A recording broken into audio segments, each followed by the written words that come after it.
tell my visitors that an Army base is like a little village, like a small town, and we have all the aspects of a small town here. We're going to need some type of law enforcement, and we're going to need some place to put prisoners. So we have the guardhouse. So who's going to be in this guardhouse? Well, let's take a look at the guardhouse, or what's left of it, and we could talk about that. You can see the outline of it. That's all that's left. Well, who would be in here? Well, we've got guys who are living here are going to wind up in the guardhouse because they break the rules in some way.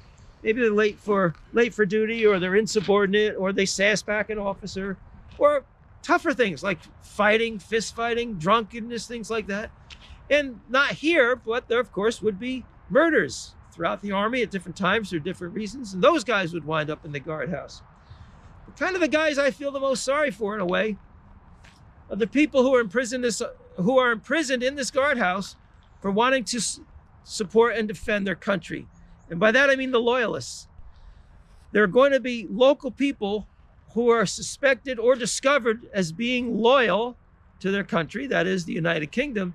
They're going to wind up in this guardhouse. We know of one incident where some loyalists were temporarily held in this guardhouse on their way to wherever they were going to be either put on trial or have to undergo some type of military hearing or investigation. But it was a terrible position for the loyalists to be doing what they think was the right thing, supporting my nation's laws and rising to my nation's defense. And some of those loyalists will pay for that very dearly, losing everything they had in life, where their property, their houses, their lands are taken away from them, or worse.